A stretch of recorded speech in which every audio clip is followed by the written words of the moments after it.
Haleluya. Haleluya, puji Tuhan. Selamat malam, salam sejahtera dalam kasih Tuhan Yesus Kristus. Tuhan baik. Malam ini kita boleh beribadah kepada Tuhan walaupun hanya melalui YouTube ya. Dan Bapak Ibu Saudara sekalian yang kasih Tuhan, yang berkesempatan untuk mengikuti ibadah ini di rumah, saya percaya Tuhan ada di sana, Tuhan bersama dengan saudara sekalian, dan berkat Tuhan juga mengalir ke tempat di mana Bapak Ibu sedang mengikuti acara ibadah ini. Puji Tuhan, tidak mengurangi sukacita kita untuk memuliakan Tuhan. Dalam bilangan tidak banyak, Tuhan ada di sana. Di mana kita menyebut Dia, di mana kita mengagungkan Dia, Tuhan ada di sana. Dan Dia berkenan atas setiap pujian kita. Sebelum kita masuk dalam firman Tuhan, mari kita angkat satu pujian penyembahan. Buatlah jalanmu dalam saya, Tuhan penjunan saya tanah liat. Haleluya. Lah jalanmu dalam saya. Amin. Haleluya.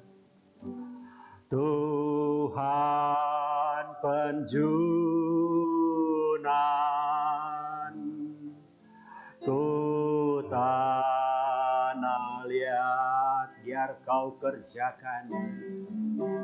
Biar kau kerjakan surut maumu, ku tunggu diam di kakimu. Sekali lagi, buatlah jalanmu. Buatlah jalanmu, haleluya, dalam saya. Tuhan penjunan, Tuhan penjunan, ku tanah liat, ku tanah liat, biar kau kerjakan. Biar kau kerjakan seturut maumu Tuhan, turut maumu, ku tunggu diam, ku tunggu diam di kakimu. Haleluya, haleluya. Puji Tuhan, haleluya. Kami telah memuliakan Engkau Tuhan, dan kami bisa merasakan hadirat Allah ada di tempat ini. Hadirat Allah sedang menguasai tempat ini. Roh Kudus sedang menguasai alam pikiran kami, menguasai hati kami, menguasai seantero kehidupan kami. Dan sebab itu Tuhan, hati kami siap untuk menerima kebenaran firman-Mu. Mari Tuhan, Engkau pakai hamba-Mu yang penuh keterbatasan. Biar kuasa-Mu yang tidak terbatas senantiasa mengurapi hamba-Mu, mengurapi pikiran, hati, dan perkataan hamba-Mu. Supaya siapapun yang boleh mendengarkan firman-Mu ini diberkati secara khusus oleh Tuhan. Haleluya, haleluya. Mari Tuhan, tuntun akan jalannya firman-Mu.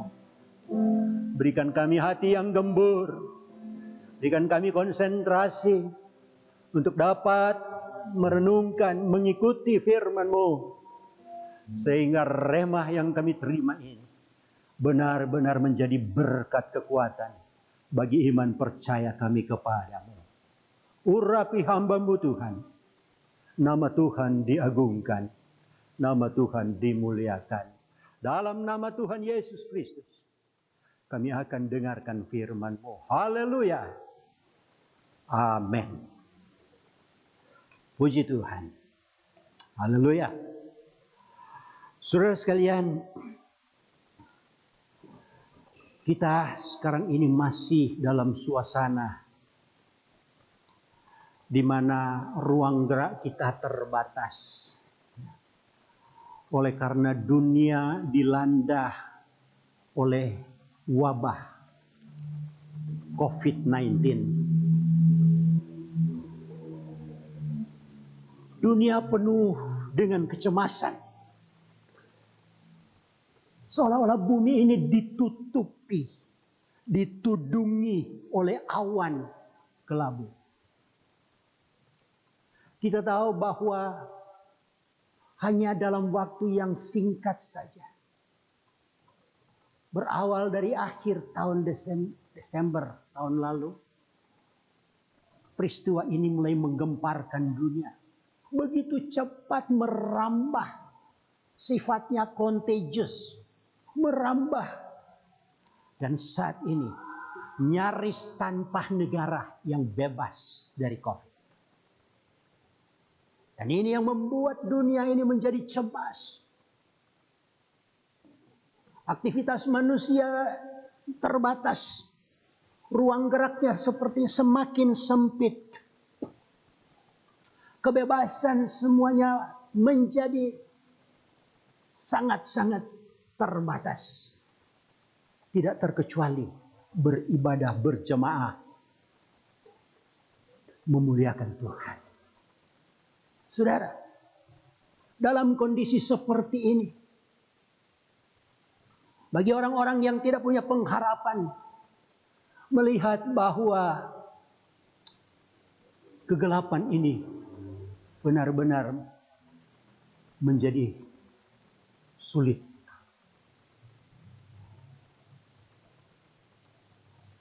Tidak tahu berbuat apa lagi. Ada banyak orang yang kehilangan sukacita damai sejahtera. Banyak orang yang kehilangan penghasilan. Bahkan ada banyak yang kehilangan pekerjaannya. Sulit. Haleluya. Saudara, sepertinya kalau kita membaca apa yang ditulis, apa yang ada dalam firman Allah, perkataan Ayub ketika dia mengalami kesusahan yang amat berat. Ayub menyampaikan keluh kesah kepada Allah. Ayub pasalnya yang ketiga ayat 25, Ayub sampaikan keberatannya kepada Tuhan. Dia tidak kuat lagi. Bayang-bayang maut ada di depannya. Saudara, apa Ayub katakan di sana? Ayub 3 ayatnya yang ke-25, Ayub bilang, karena yang kutakutkan itulah yang menimpa aku. Dan yang kucemaskan itulah yang mendatangi aku. Sekarang ini begitu banyak orang yang mengalami ketakutan. Mengalami kecemasan. Oleh karena setiap saat dapat saja terpapar oleh virus yang berbahaya ini. COVID-19. Yang tidak nampak dengan kasat mata. Tetapi dia bisa ada di mana-mana. Nah, ini yang membuat orang ketakutan. Sehingga satu-satunya paling aman tinggal di rumah saja. Dan melakukan prosedur kesehatan, prosedur yang ditetapkan oleh otoritas. Dengan cara hidup yang baru. Saudara, Bagi orang yang tidak punya pengharapan, ini benar-benar berat. Kehilangan sukacita, kehilangan damai sejahtera. Tetapi saya percaya, kita yang percaya akan Tuhan, mengenal, mengerti, membaca akan firman Allah, kita tidak sejauh itu. Dan bagaimanapun juga penderitaan kita tidak seberat yang dialami oleh Ayub. Ayub dia kehilangan segala-galanya. Segala-galanya, apa yang dia kasihi itu hilang. Anak-anaknya, harta, kekayaan, seluruh kepunyaannya, bahkan tubuhnya sendiri pun dalam keadaan yang sangat-sangat memprihatinkan. Kondisi kita tidak seburuk itu. Kita jauh masih lebih baik. Kalau Ayub saja yang mengalami kondisi yang sangat buruk seperti itu, tidak kehilangan imannya kepada Tuhan, bagaimana dengan kita, orang yang percaya, yang sudah mengerti, membaca firman Allah, yang kondisinya jauh lebih baik daripada Ayub? Pantaskah kita larut dalam ketakutan? Seperti yang Ayub katakan.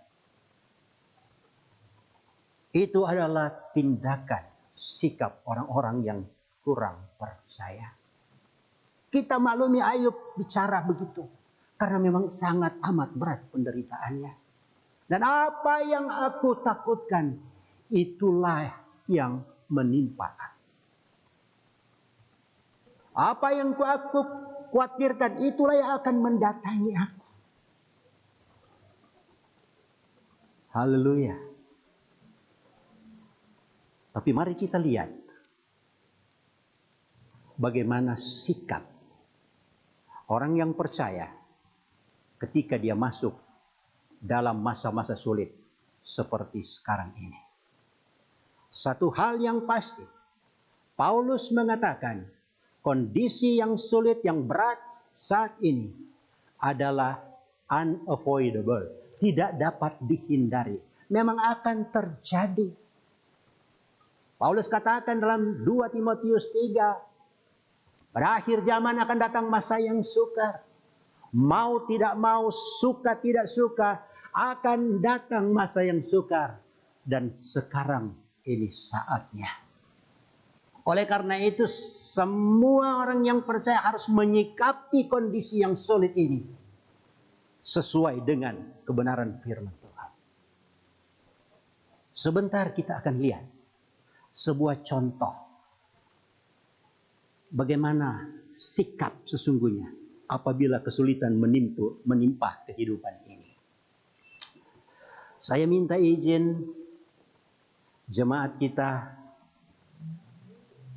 Ibu Femi Semenkawato, yang memposting kemarin di grup GPDI Bahu kesaksian bagaimana campur tangan Tuhan di dalam kehidupan keluarganya, khususnya suaminya.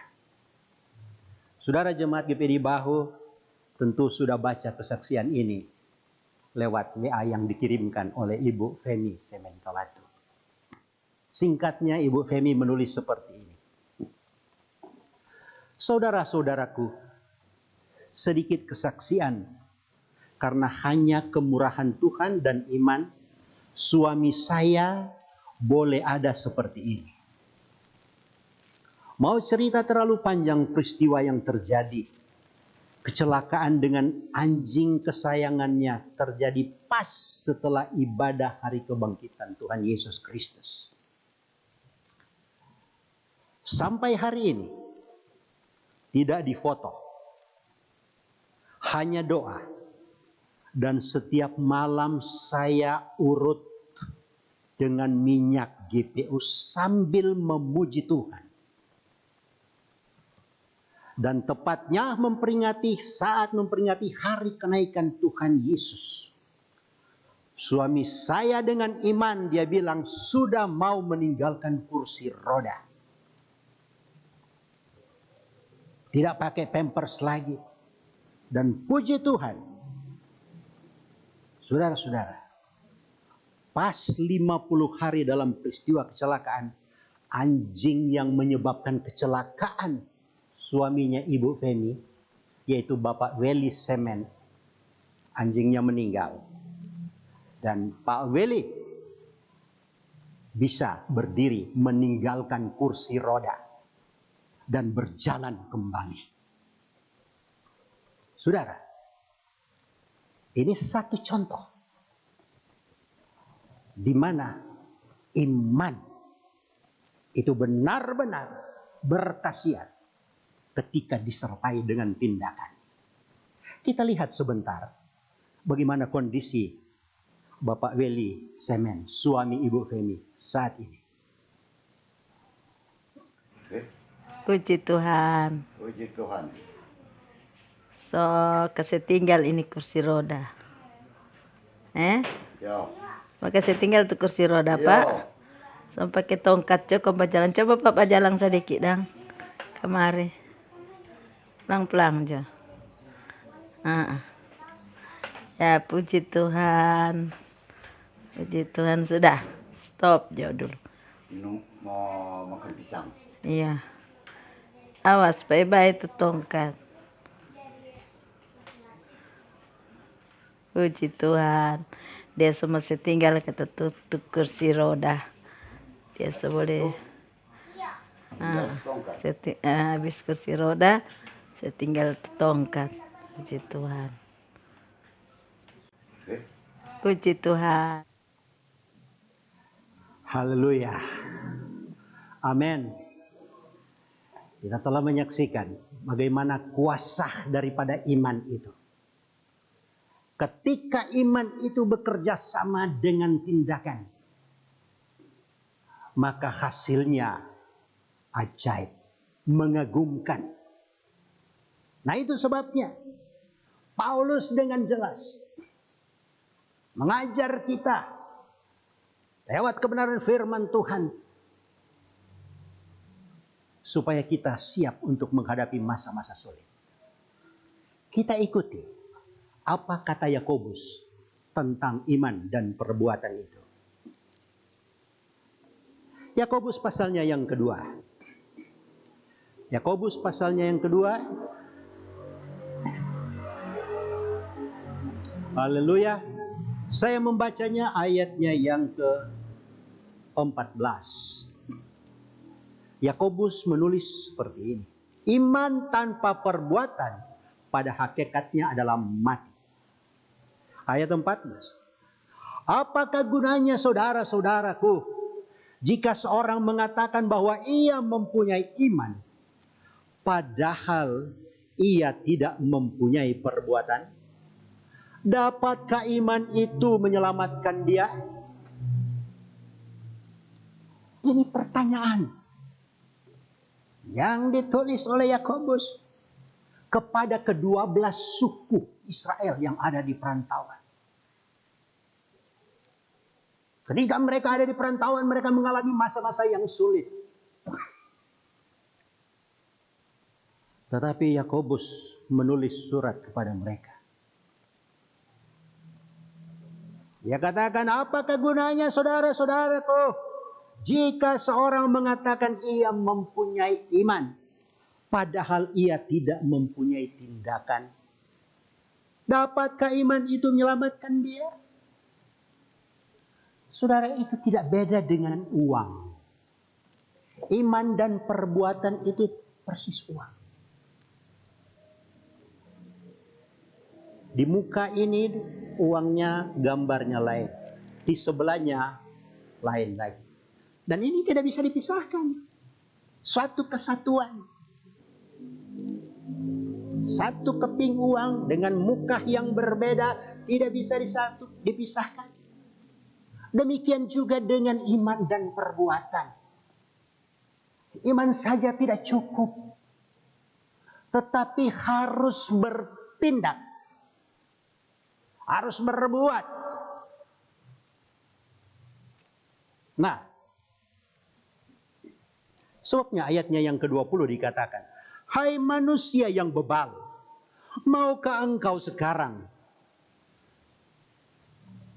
bahwa iman tanpa perbuatan adalah iman yang kosong.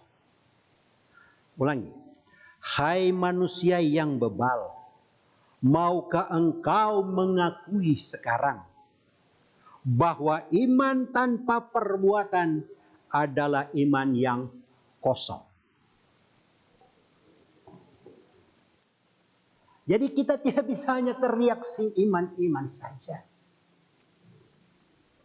tetapi harus disertai dengan perbuatan. Saya tidak akan melebar kemana-mana, tetapi sikap iman dalam suasana ruang lingkup yang sulit. Ada iman percaya bahwa saya akan menjadi seorang yang besar, saya akan menjadi orang yang hebat, dan sebagainya. Tetapi kali ini kita membahas iman yang akan kita gunakan untuk menghadapi kesulitan-kesulitan dalam hidup seperti saat ini. Iman harus bekerja sama dengan perbuatan. Harus ada tindakan. Tadi kesaksian tadi kita lihat. Ibu bilang, ya tidak dibawa rumah sakit, tidak difoto, tidak diapa-apain.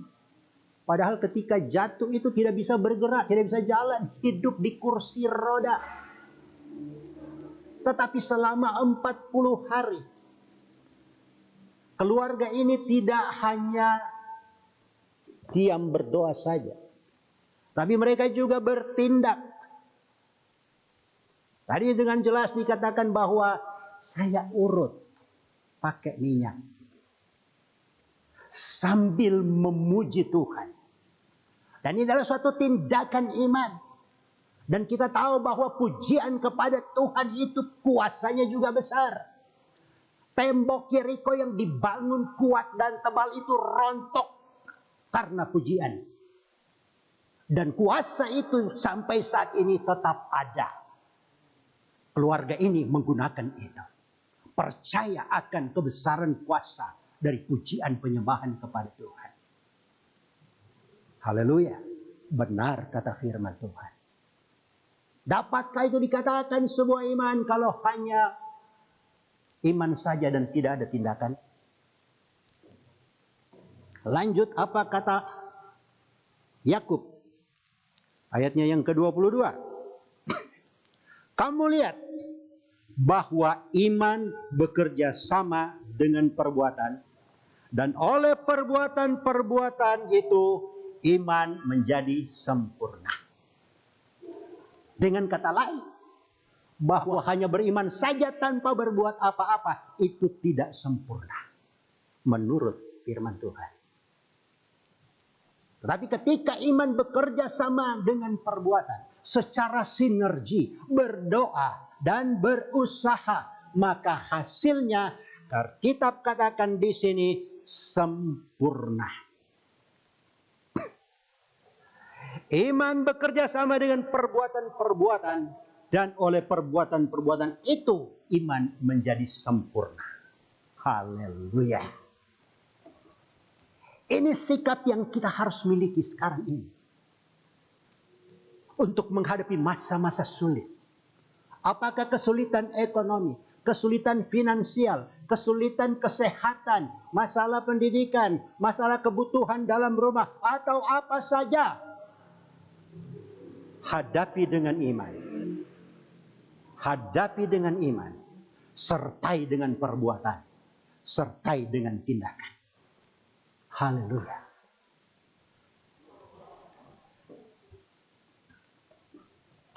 Ayatnya yang ke-26. Sebab seperti tubuh tanpa roh adalah mati, demikian jugalah iman tanpa perbuatan adalah mati. Sangat jelas di sini. Tubuh yang sudah tidak ada roh itu adalah jasad. Itu adalah mati. Begitu halnya dengan iman. Ketika dia tidak disertai dengan tindakan, maka iman itu mati. Sempurnakanlah iman itu dengan usaha dan tindakan. Persoalannya, tindakan bagaimana yang saudara lakukan? Di sini Alkitab dengan jelas mengatur tindakan itu. Mari kita mundur satu pasal. Pada pasalnya yang pertama, Yakobus menulis iman dan hikmat. Saudara-saudaraku, ayatnya yang kedua. Saudara-saudaraku, anggaplah sebagai satu kebahagiaan apabila kamu jatuh ke dalam berbagai pencobaan.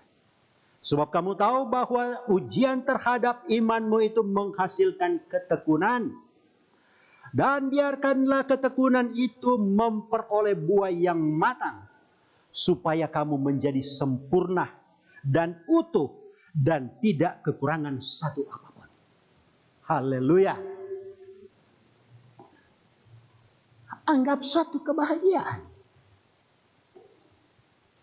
Jadi kalau orang yang tidak percaya itu merasa cemas dengan kondisi saat ini, merasa takut dengan keadaan yang sedang mengguncang dunia oleh wabah COVID-19, imannya belum sempurna. Orang yang percaya, Paulus katakan, berbahagialah, anggaplah suatu kebahagiaan apabila kamu jatuh dalam pencobaan. Kedengarannya tidak masuk akal. Tapi memang untuk mengerti akan firman Tuhan dan rencananya tidak bisa ditelusuri oleh akal manusia. Sudah jatuh ke dalam pencobaan tetapi disuruh berbahagia. Bagi kita yang percaya, bagi kita yang mengerti akan firman Allah, itu benar, ya dan amin. Haleluya. Kenapa? Oleh karena hasilnya nanti akan luar biasa. Ketika di masa sulit kita punya iman tetap kuat, tidak goyah.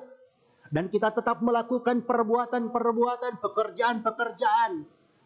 Dan Tuhan memberkati dengan hasil yang luar biasa. Bukankah itu suatu kebahagiaan? Di saat iman dan perbuatan kita mengalahkan persoalan, maka kebahagiaan itu menjadi bagian kita. Nah, terkadang ketika dalam situasi sulit, manusia tidak dapat berpikir secara jernih.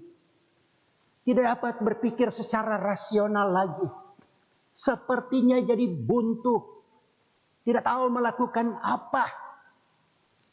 Tapi mari kita lihat bagaimana orang percaya bertindak di titik seperti ini. Kita baca ayat berikutnya. Ayat yang ke-5.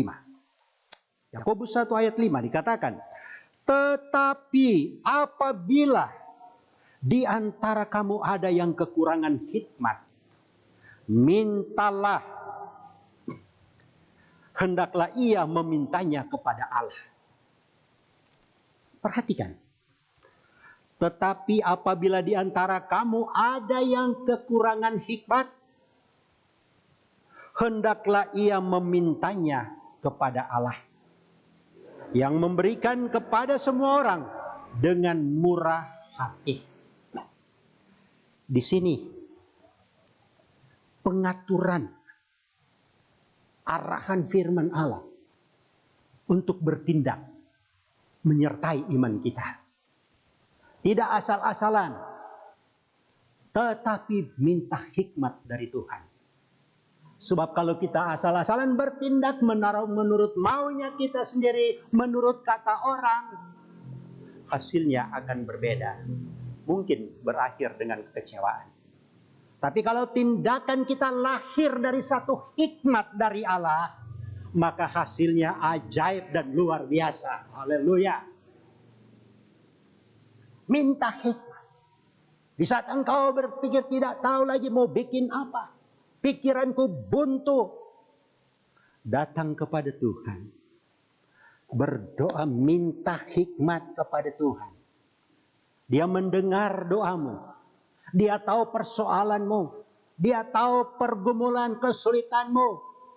Sampaikan itu. Bilang, Tuhan, saya tidak tahu buat apa. Beri saya hikmat untuk bertindak. Tindakan yang lahir dari hikmat dari Allah. Ajaib hasilnya. Haleluya. Itulah yang terjadi di keluarga Semen Kawatu tadi. Dalam keadaan yang sulit. Di usia yang tidak muda lagi. Sudah 40 hari duduk di kursi roda.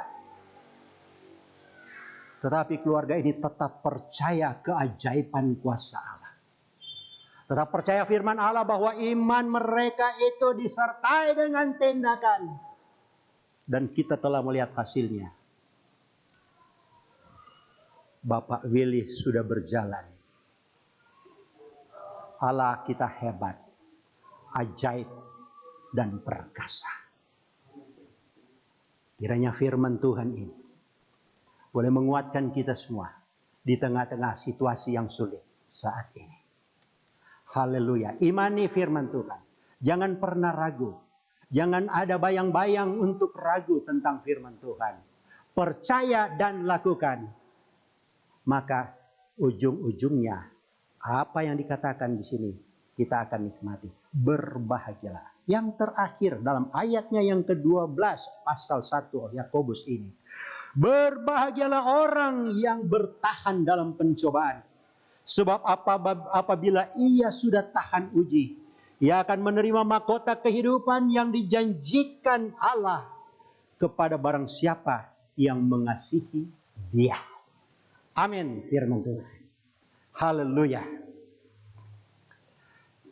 Mari kita berdoa.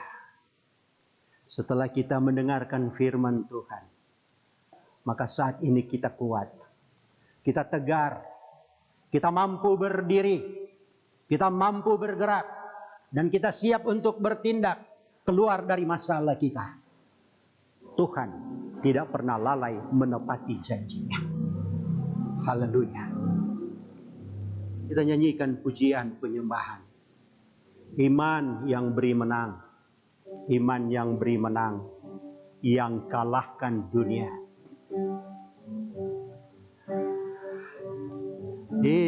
Iman yang beri menang. Haleluya. Iman yang beri menang. Iman yang beri menang. Iman yang beri menang. Yang kalahkan dunia. Haleluya. Firman Tuhan itu ajaib. Firman Tuhan itu luar biasa. Ya. Kalau kita percaya sungguh akan kebenaran firman Tuhan, maka hidup kita akan berbahagia di tengah situasi yang sulit.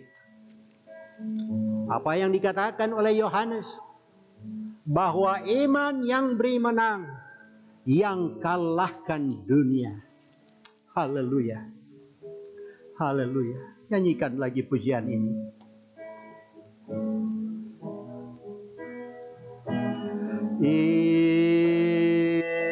Iman yang beri menang. Iman yang beri menang. Iman yang beri menang. Yang kalahkan dunia. Haleluya. Saudara bisa bayangkan ketika kita punya iman yang kuat dan disertai dengan tindakan berdasarkan hikmat Allah, engkau dapat mengalahkan dunia. Haleluya. Engkau dapat mengalahkan persoalan yang sedang menimpa hidupmu, mengalahkan musuh-musuh dalam peperangan iman. Satu hal, iman harus berjalan bersama-sama dengan tindakan. Dan tindakan itu harus datang dari hikmat Allah. Haleluya. Katakan lagi, iman yang beri menang. Iman yang beri menang. Iman yang beri menang. Iman yang beri menang, yang kalahkan dunia. Kita berdoa. Haleluya, haleluya. Haleluya, haleluya. Hamba-Mu sudah berhenti berbicara, tetapi kekuatan firman-Mu yang sudah disampaikan, barang siapa yang telah mendengarkannya, firman itu akan bekerja lewat kekuatan Roh Kudus untuk memanifestasikan iman yang bekerja dalam kehidupannya dan mampu untuk keluar dari kesulitan-kesulitan hidup. Haleluya. Hamba percaya bahwa kemurahan Tuhan itu tidak berubah. Kasih Tuhan itu tidak berubah. Keajaiban kuasa-Mu tidak berubah. Di saat mana kami ada dalam peperangan iman, dalam kesulitan hidup, dalam kesulitan ekonomi, masalah finansial, masalah pekerjaan, masalah keluarga, masalah apapun yang kami hadapi, saat ini kami datang kepada-Mu Tuhan. Engkau jauh lebih tahu dari apa yang kami sampaikan. Karena itu, ketika kami mendengarkan firman-Mu, kami menaruh percaya sungguh akan perkataan-Mu, bahwa Engkau sungguh ajaib dan berkuasa. Di saat kami datang kepadamu, memohon kepadamu Tuhan, dan kami menyertakan tindakan-tindakan iman berdasarkan hikmat Allah, kami percaya hasilnya akan luar biasa. Dan itu adalah janji firman. Engkau akan mendengarkan setiap umat-Mu yang hari ini, saat ini berseru kepadamu. Apapun persoalannya, oh dalam nama Tuhan Yesus, ada jalan keluar. Ada kekuatan, ada kesembuhan. Haleluya. Terima kasih Tuhan. Terpujilah nama-Mu. Hanya firman-Mu yang kami sudah nikmati sore hari ini akan menambah kekuatan kami. Percayakan bahwa Engkau ada dan tetap ada. Setia, selalu menolong setiap orang yang berharap, beriman kepada-Mu. Terima kasih Tuhan. Ini doa kami. Kami mengucap syukur buat berkat yang kami nikmati malam ini. Dalam nama Tuhan Yesus Kristus. Semua yang percaya berkata, Amin. Haleluya.